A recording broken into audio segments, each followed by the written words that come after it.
On April 12, 2026, the richest man in the world posted this on his personal social media website. Jurassic Park was legit an epic idea by Crichton. I really hope we can have one in the future. Gotta break some eggs to make an omelet. And to that I say, do it, Elon. Fucking do it! Oh, no, don't watch the movies, man. They're old and boring anyway. And, they weren't even shot on vertical. So, yeah, basically unwatchable. Don't worry, things always worked out great for the CEOs at the end. In all seriousness, I'm not that worried about Elon Musk cloning dinosaurs. The man can barely build a tunnel.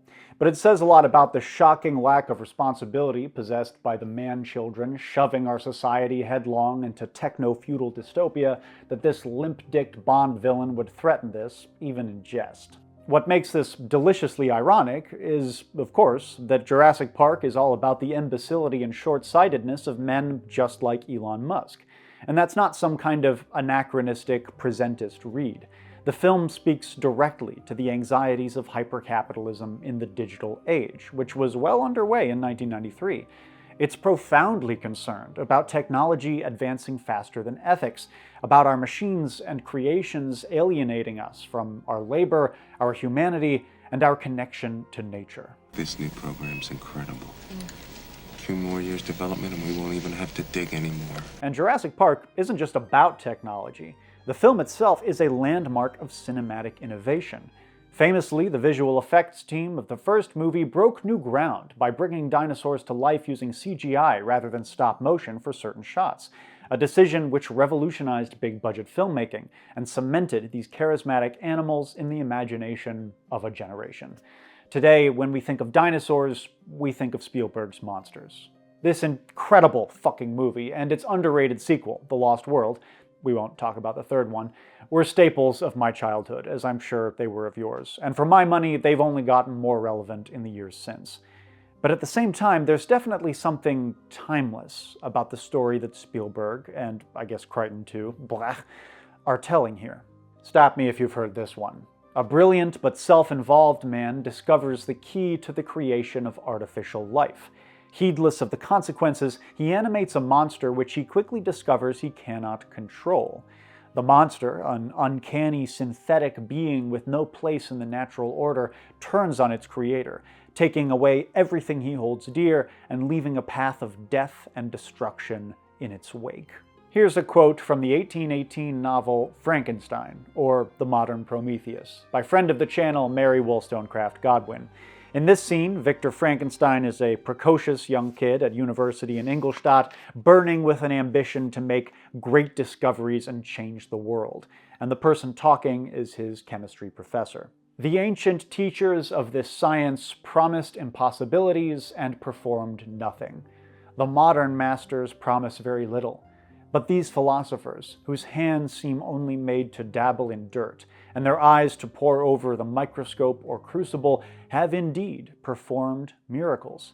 They penetrate into the recesses of nature and show how she works in her hiding places. And here's a clip from Jurassic Park. You know the one. Gee, the lack of humility before nature that's being displayed here staggers me. Oh, what's so great about Discovery? It's a violent, penetrative act that scars what it explores, what you call discovery.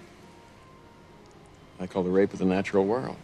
It's kind of beautiful that the entire genres of horror and science fiction came downstream of an angsty and insecure teenage girl who was like 10 times smarter than you or I. And meanwhile, her laudanum-addicted, insufferably atheist vegan husband is over there on the other side of the bed casually revolutionizing English language poetry. Like, Jesus Christ, why do we even bother? Yes, Jurassic Park is obviously just Frankenstein with dinosaurs. In fact, I would argue that it is the most definitive, culturally significant modern Frankenstein adaptation. Way more so than White Boy's Summer over here. I think Spielberg captures something about Mary Shelley's novel that few iterations of the story have really narrowed in on: the contentious relationship between human and non-human natures. Jurassic Park and The Lost World came at a great time to explore this theme. In the 1980s and 1990s, the character of the American environmentalist movement transformed from the insular rural cowboy machismo of figures like Edward Abbey, and into a much more urban, middle-class, intersectional, tofu-munching anarchism. This new generation was extremely militant, and not at all squeamish about breaking the law. They burned ski chalets that intruded into wilderness areas, broke animals out of fur farms and vivisection labs, tore down fences blocking wildlife crossings, and more. Though emphatically non-violent, sabotage in defense of the environment has, to this day, not resulted in a single credibly recorded injury or death in the United States. These actions resulted in millions upon millions of dollars in losses for planet-killing corporations and their enablers. And weirdly, at the time the first two Jurassic Park films were getting made, the general public was kind of on the activists' side. And you see this in media at the time. In The Voyage Home, the best Star Trek film ever made, and I don't want to hear a goddamn word saying otherwise, the crew of the Enterprise sabotages an aircraft carrier and runs afoul of the FBI in their mission to save humpback whales from extinction. James Cameron wrote the first Avatar movie, which is of course all about resistance against ecocidal capitalism, in 1995. Only reason he didn't make it then was that technology hadn't quite caught up to his vision. And in The Lost World Jurassic Park, Vince Vaughn's character is literally and canonically a saboteur from the radical environmentalist group Earth First. I know you. You're that Earth First bastard, aren't you? The heroes of this blockbuster Steven Spielberg film perform acts which the screenplay explicitly wants us to sympathize with, yet would be regarded by our real-world law enforcement agencies as extremist terrorism.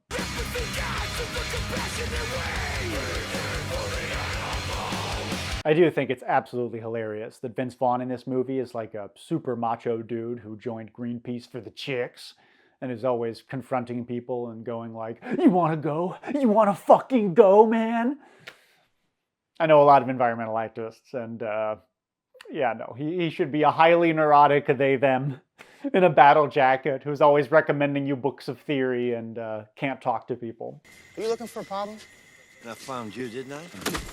This wasn't to last, of course. After 9/11 and the Patriot Act, the FBI cracked down hard against ecotage. Environmental and animal rights activists who had damaged property, and in some cases had simply caused corporations a perceived loss of revenue due to entirely legal above-ground protests, got slapped with terrorism charges and spent years in federal prison. In 2004, John Lewis, the deputy assistant director of the FBI, called, quote, eco-terrorism and the animal rights movement America's #1 domestic terrorism threat. Meanwhile, during the 3 years prior, anti-abortion fundamentalists had carried out 24 assaults, 8 arsons, 7 attempted arsons, 48 bomb threats, 24 anthrax threats, and 24 death threats against healthcare workers.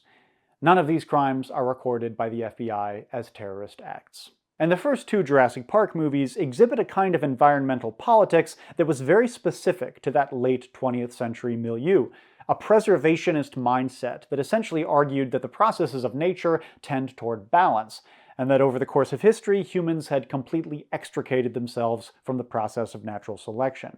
For the late 20th century environmentalist, there is a fundamental division between human and non-human nature, and the best thing that humans can do for non-humans is to leave them alone completely. These creatures require our absence to survive, not our help. And if we could only step aside and trust in nature, life will find a way. Now, I won't go too much into this because Cold Crash Pictures already made an excellent video about Jurassic Park and conservation that goes into how the preservationist mindset of the first two movies contrasts with the interventionist environmental politics of the reboots, while also touching on Michael Crichton's climate change denial, and his hilarious book where a comical stereotype of an eco-terrorist cell kills like 50 billion people or something. Mike, if you can hear me from beyond the grave, I truly wish environmental activists were the super soldiers you imagine them to be. While this understanding of ecology is somewhat dated, the binary it creates between the natural and the unnatural pops up again and again in Frankenstein. In the feature-length video I made about the novel last year, I argued that the world of Mary Shelley's story is pervaded by a kind of dark, edgy nature mysticism. Victor's experiments are a profound insult to Mother Nature, who is sanctified, almost deified, as raw, elemental, feminine power.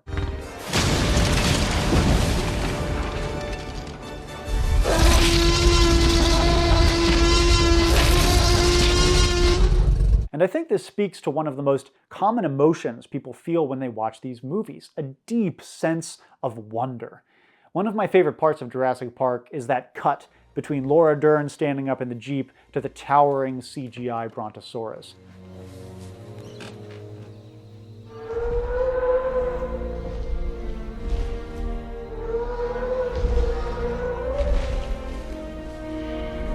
There's something about that slow tilt up, and of course that note in the Williams cue that hits at just the right instant. Brings me to tears almost every time. And John Williams has said that he wanted to add a religious undercurrent in the main theme. You really hear it when the choir comes in.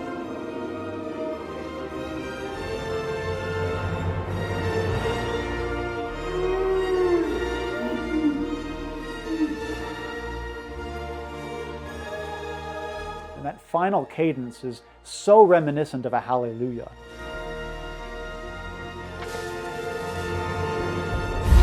There's a piece of divinity in these animals and the ecological power they represent. Speaking of the score, there's so many great little themes in there, other than the main one, that never get any fucking love or recognition. Nobody talks about the raptor theme, which is fucking awesome. And the way he plays around with it in the third act is just so inventive.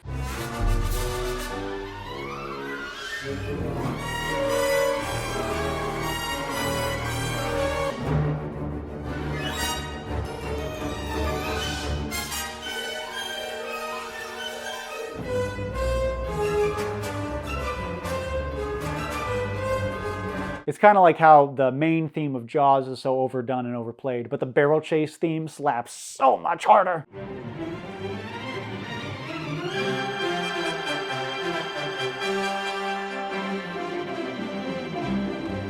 Anyway, I seem to have gotten sidetracked slightly. This pantheistic nature mysticism was very much in the air in the summer of 1816, when Mary came up with the idea for Frankenstein. She and her partner, Percy Shelley, and her stepsister, Claire Clairmont, were spending a lot of time at Villa Diodati with Lord Byron and John Polidori, sightseeing around the Alps and Lake Geneva, taking in all this breathtaking natural beauty, reading Rousseau, and, doing drugs and having sex with each other. Except, of course, for Polidori, who basically spent the entire summer getting bullied by Byron and romantically rejected by Mary. Poor Polidori. I do want to preface this little section by saying that just because Percy's art and politics undoubtedly inspired Mary creatively, he did not actually write Frankenstein. Believe it or not, there are people in my fucking comment section who insist that he did. But look, we can talk about sexism in Romantic era historiography another time. Dinosaurs eat man.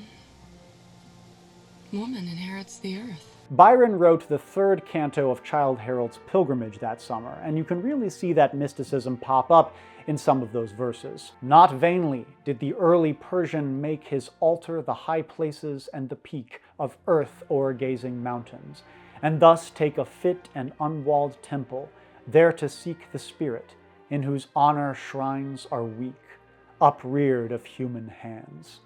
Come and compare columns and idol dwellings, Goth or Greek, with nature's realms of worship, earth and air, nor fix on fond abodes to circumscribe thy prayer.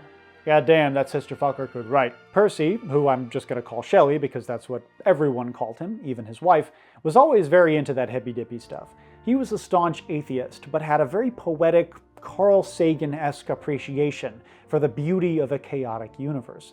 And as a utopian socialist, there was a sense of anti-authoritarian justice to the ungovernability that wilderness and wild nature represents. There's a great part of his 1813 poem Queen Mab, where the fairy queen shows an unborn spirit to the entire universe in this very vibrant, psychedelic scene. There, far as remotest line that bounds imagination's flight, countless and unending orbs in mazy motion intermingled. yet still fulfilled immutably eternal nature's law. Above, below, around, the circling systems formed a wilderness of harmony, each with undeviating aim, in eloquent silence, through the depths of space pursued its wondrous way. I love that phrase, a wilderness of harmony. For Shelley, there's wisdom to nature, despite its chaos, which we should bring ourselves into equilibrium with. When humans pursue power, we warp that harmony into something unnatural, something synthetic and mechanical, like the inner workings of the horrific textile factories springing up all around England during the Romantic period. But if we can take an axe to the root of the poison tree of domination and empire, that natural harmony will return and grow a garden in its place. Humans are a part of nature, and so naturally virtuous, but power pollutes everything it touches. Kings, priests, and moguls are pathetic creatures who dwell in a gilded prison of their own making.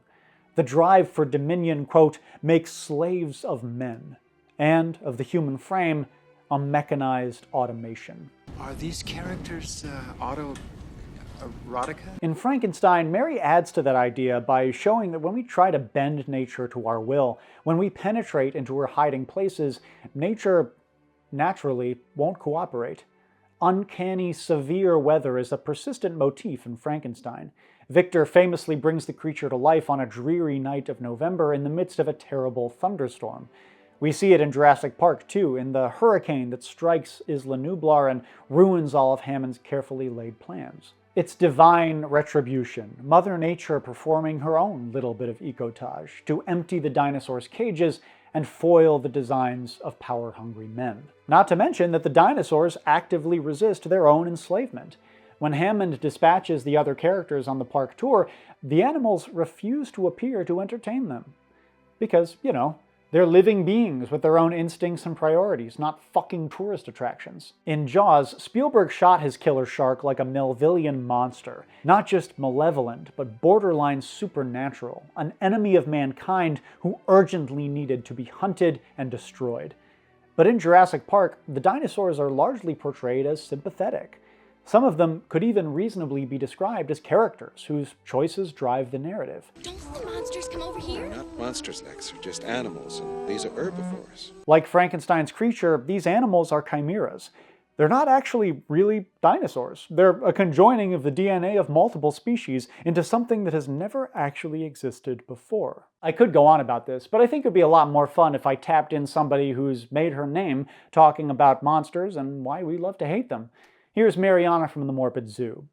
And if you're not watching the Morbid Zoo, what are you doing? Like, what the fuck are you doing with your life, you fucking idiot? Yeah, what the fuck are you doing? Look at you, sitting there like you just can't afford one more grouchy leftist in your media diet. On first glance, it seems like the dinosaurs could comfortably be divided into nice dinosaurs that aren't monsters and mean dinosaurs that are. But no, not all monsters constitute a physical threat. Our darling Frankenstein doesn't want to kill anybody at first. He didn't ask to be born, Dad. All that's required for monstrosity is an inability for the creature at hand to comply with preconceptions of how the world is ordered. And all of the dinosaurs in this world do that. Let's consider the herbivores. They mind their own business. You can pet them. They're overall total sweeties. But though they're generally peaceful, they are still irreconcilably out of place in this world in a way that's a little grotesque. There is something misshapen about this Leviathan creature that's both supremely physically powerful but also frail in the face of the environment it's found itself in. One of the first conflicts we're introduced to in this movie is that something is making the herbivores extremely ill, and this is never resolved. In the book, and at least one version of the script, it's explained that they're eating poison berries when they swallow stones to help them digest, but that's not in the final version of the movie. The story of this sick triceratops is just completely unseated by the storm and the escape of the carnivores, which are more pressing matters to both the humans and the herbivores to be fair. Still, I'm struck by how easily Spielberg abandons this sick Triceratops when the carnivores arrive. It's an interesting creative choice, one that kind of recenters the themes of the movie away from anything controllable or even understandable. What's happening with the herbivores is no longer important because the humans are now just as vulnerable, exposed, and out of place as the sick Triceratops in the face of the carnivores, who arrive with the storm like minor gods sent to punish the hubris of InGen by reminding everybody that the drive to consume rules all. It's raining pretty hard here, by the way, so I hope we can forgive any rumblies in my audio. One hopes that there's a wealthy industrialist out there just being chased down by his unholy creations. InGen created these creatures for the purpose of extracting money from people, and now they're being extracted from in kind. Yum. The movie tells you explicitly that these creatures are animals, not monsters. Not monsters, Lex, they're just animals. But there is clearly a degree to which an animal can become monstrous in human perception that the movie is drawing upon. The carnivores become representative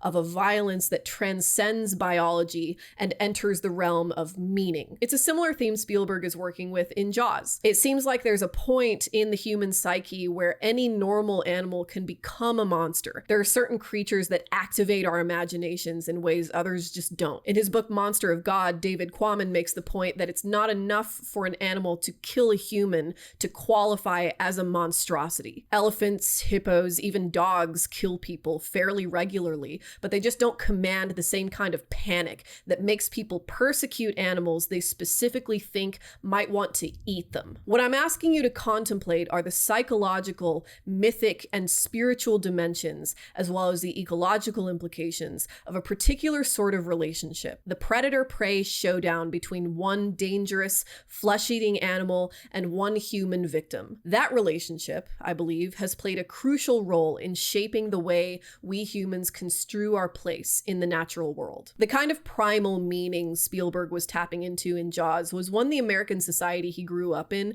sort of imagined itself as having moved past. By the 1970s, the world had shrunk. The wilderness had either been tamed or destroyed as far as the country was concerned, and with that wilderness went any real concern for the possibility of becoming meat for something lurking in the grass or stalking you down a remote mountain path. Shark attacks are so unbelievably rare that I kind of think it didn't even really occur to most people that sharks ought to be included in this category until Jaws, after which we discovered a new monster to vanquish. But of course, sharks are not monsters just because they can eat us if they want. They're animals. This is a core difference between Jaws and Jurassic Park. Sharks are real. They can be slandered and harmed, but dinosaurs are extinct.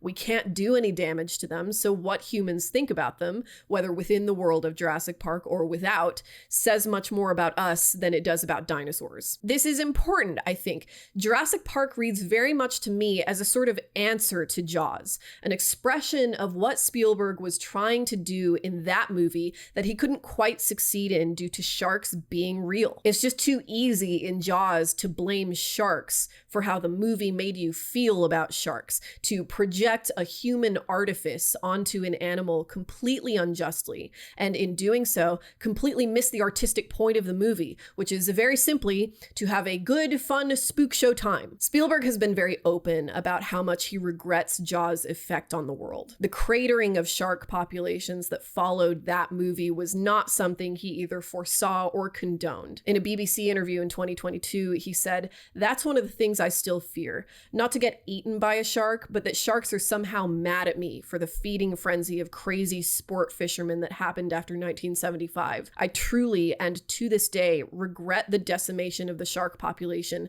because of the book and the film." Human creations take a life of their own. The dinosaurs in Jurassic Park might be science-coded, but both in form and function, they are made to be works of entertainment. We've made living biological attractions so astounding that they'll capture the imagination of the entire planet. They're a product of craftsmanship as much as any work of art, and like the effect of Spielberg's previous work on the world's ecosystems, these dinosaurs metastasize into the park in a way that was difficult to see from the position of just making a fun spectacle. In filmmaking terms, he's largely just doing Jaws again in Jurassic Park. There's a degree in these movies to which he seems unsettled by the desire to make the dinosaurs scary and impressive without reducing them to objects, and, as importantly, without making them into something that could make the real world measurably worse off. Counterintuitively, I think it's the tension between these two desires that makes Jurassic Park such a successful movie.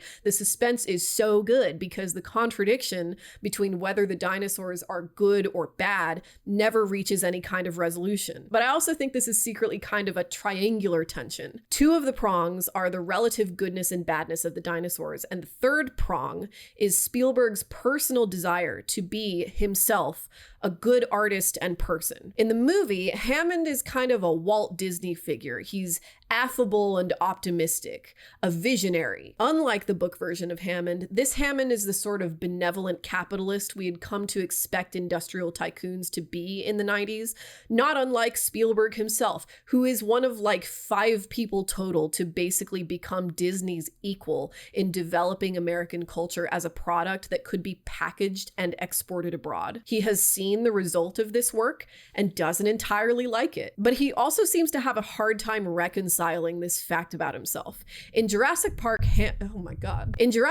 Hammond ends the movie duly chastened, but then he reappears in The Lost World as a strange sort of environmentalist benefactor to the protagonist sent back to the island to save the dinosaurs. What makes this strange is that his concern for the dinosaurs seems to expand beyond what the dinosaurs actually are. You've seen the clip, but let's roll it again. These creatures require our absence to survive, not our help.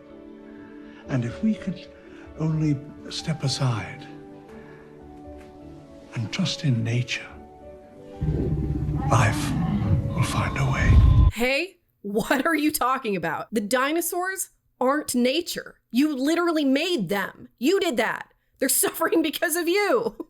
They're not even real dinosaurs. The problem with talking about dinosaurs as monsters in Jurassic Park and The Lost World is the same ambiguity that makes them monsters to begin with. Despite his obvious love and respect for the natural world, despite this movie telling you in no uncertain terms that you are to be sympathetic to the dinosaurs as animals, Spielberg just can't stop himself from shooting them like slasher villains. These techniques he's using, the jump scares, the doors slowly opening, the nighttime chase sequences, the discoveries of dismembered bodies and instant, overwhelming violence, these are horror techniques, obviously. Steven Spielberg did, after all, begin as a horror director and clearly delights in finding the best way to make you feel as much dread as possible in the face of the thing that wants to eat you. By another token, maybe the way we shoot slashers has something about it of the way we interpret the nature of predation as something with motives completely foreign to our own. Antagonists like Michael Myers or Jason Voorhees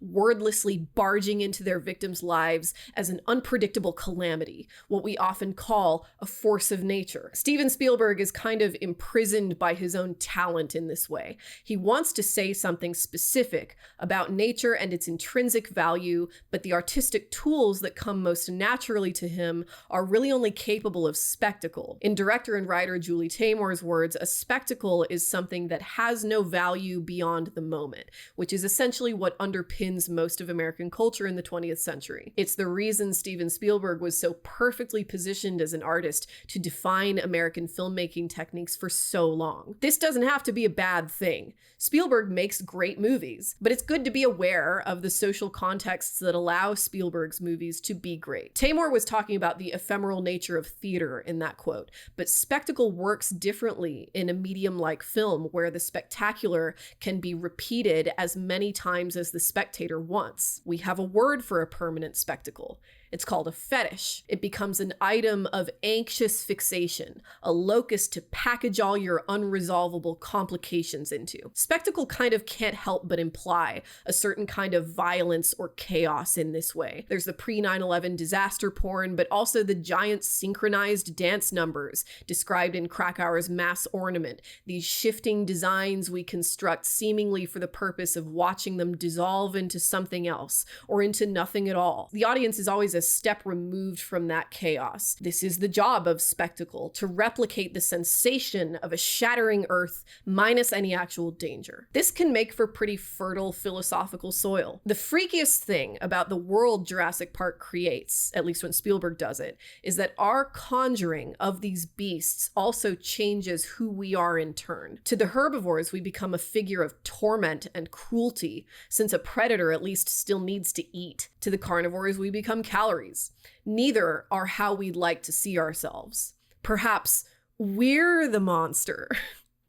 I'm so sorry. The problem Spielberg seems sort of ill-equipped to realize in these movies is that our inability to control nature is not the same thing as nature being chaos. In certain other cultures, this would seem completely intuitive, but not ours. The resultant tailspin Spielberg seems to go into is a dynamic that comes out of a storytelling tradition that just doesn't know what to do with features of the world that aren't expressly for us. But also, you know how movies used to be good? Like movies would come out and you'd go see them and they'd be fun, you'd have a fun time. The Steven Spielberg style that defined so much of American filmmaking in the 20th century relies on these frayed edges, these internal contradictions that allow the audience to leave with actual thoughts in their head and feelings in their bodies, even if they're not completely sure how to articulate them. Spielberg tacks on these incomplete endings. The first ever digital native who speaks computer and saves the day. The wealthy industrialist who offers sage advice about the problem he himself created. Because Spielberg just isn't really interested in where the story ends up. He's interested in looking at big lizards and thinking about how cool they are. And also about how they would toss you back like a handful of Cheez-Its if they got the chance. As is the case in any horror story, resolving those feelings is just kind of a you problem. Hey, periodic reminder that if you appreciate what we do here at Atun-Shei Films, consider supporting us on Patreon. Also, I don't know if you've heard, but we've got a movie coming out later this year, The Vampires of New Orleans. So watch this space for updates. I think John Hammond is the perfect Victor Frankenstein for our dystopian age. Even his costume, these blinding tropical whites, kind of brings to mind Frankenstein's lab coat in James Whale's film adaptation, as well as a sort of Stanley and Livingstone colonizer cosplay of the British man taming the wild jungle. Personality-wise, Victor and Hammond are actually quite different. Victor is young, a teenager when he begins work on his creature, ambitious, single-minded, outwardly arrogant. Hammond is in his autumn years and presents himself as a sagacious, eccentric grandfather. But much like a tech bro's performative interest in stoicism, this mindful exterior masks a mountainous ego. Both Victor and Hammond describe scientific discovery as a light, which is very Promethean, and both cast themselves in the role of the light bringer. But neither of their discoveries are really theirs in any meaningful sense. Victor built on the work of the chemists and alchemists who came before him, and Hammond just, well, Dr. Malcolm put it best. I'll tell you the problem with the scientific power that you're using here. It didn't require any discipline to attain it. You know, you read what others had done, and you took the next step. Hammond's reaction to the birth of the raptor hatchlings is very telling to me. Of course, in Frankenstein, the creature's birth is essentially a living nightmare, this super heightened, incredibly shocking scene intermingling imagery of sex, death, decay, and birth to wonderfully disgusting effect. Victor abandons his creation in revulsion, but Hammond doesn't. I insist on being here when they're born. He coos over his creatures. He speaks to these wild predators as though they were puppies. It's paternalistic and belittling. He clearly has no respect at all for the power he's unleashed. They imprint on the first creature they come in contact with. No, they don't, John. They don't. They're velociraptors, not corgis. They're wild animals who belong in their own social groups in the ecosystem to which they are adapted. But of course, Hammond can't internalize that, because he's the most problematic type of father there is. one who sees his children as an extension of his own ego. Creation is an act of sheer will. Hammond consistently fails everyone who regards him as a father figure. Robert, I wonder if perhaps you would be good enough to take a gas jeep and bring back my grandchildren. And there's connective tissue between Spielberg and Mary Shelley in their raging, unresolved daddy issues. Both of these artists had absentee fathers. Mary famously dedicated Frankenstein to her dad, William Godwin, which is such a fucking backhanded compliment. I love it. And the deadbeat dad archetype pops up again and again in Spielberg's work. But what's really interesting about Jurassic Park and the Lost World is that Spielberg offers us positive contrasts of good fathers. In the first movie, Alan Grant, the unlikeliest parental figure in the film, takes responsibility for Lex and Tim when it matters the most. 11! But that's not what I'm gonna do. The second movie is all about parents protecting their children. Ian Malcolm and the bonded pair of T-Rexes are both just trying to rescue their kids from danger. These characters are in conflict, but none of them are villains. The true villainy is the pursuit of power and profit embodied by InGen. In fact, the male T-Rex is such a good dad that Spielberg feels compelled to give him a very satisfying, but ultimately pretty far-fetched happy ending. If Jurassic Park is in conversation with Frankenstein, then The Lost World is in conversation with, well, The Lost World by Arthur Conan Doyle certainly, but more directly, the most foundational big-budget effects movie in history, the original King Kong from 1933. In that film, King Kong is a noble savage, a relic of a bygone primitive age, who strikes at the heart of imperial Western society, but is ultimately doomed to defeat and death at the hands of industrial machinery, a testament to the inferiority of both colonized ecosystems and the colonized people imagined to be in balance with them. The third act sequence in The Lost World, where the male T-Rex rampages across San Diego, is saying something very different. Like Kong, the Rex is taking thematic revenge on the unnatural, synthetic, industrial society which has exploited him and stolen him from his home. But the film doesn't present his defeat as inevitable, or even desirable. Killing the Rex for following his biological imperative would be an injustice, which is why Malcolm and Harding tranquilize him before the cops can do what cops do best. The film is more or less on the T-Rex's side, in that pre-9/11 way where we can delight in the wholesale destruction of major American cities. When you fuck with nature, this is what happens. You sow the seeds of your own destruction. Frankenstein is an unremittingly bleak book, and King Kong ends poignantly, a sort of the great god Pan is dead moment, signifying the last echoes of a barbaric, bestial age giving way to an avant-garde Promethean one. But schmaltzy Spielberg gave his Holocaust movie a happy ending, so no way is he gonna do that shit. In Jurassic Park, Hammond lives to understand the gravity of his mistake, so much so that in the sequel he's a completely changed man. And rather than sulking off to commit suicide like Frankenstein's creature, the dinosaurs fucking win at the end. All our machines and ingenuity are completely impotent against these creatures and the terrible power of their wilderness of harmony. The Lost World ends with an explicit prescription and a moral lesson. The US Navy improbably returns the T-Rex to his family and his ecosystem, and Hammond practically looks straight into the camera and tells us to leave the wild places of this earth well enough alone. These creatures require our absence to survive, not our help. And again, this is coming from a dated, kind of naive, middle-class view of ecology. The separation of humans from nature has, as I understand it, been problematized in recent decades. A great example of this is the history of post-glacial North American ecology. The ecosystems currently living north of the glacial maximum have actually never not had humans in them. So this division between natural wilderness and unnatural humanity is a little deceiving. However, I think the heart of what these movies are saying absolutely still stands.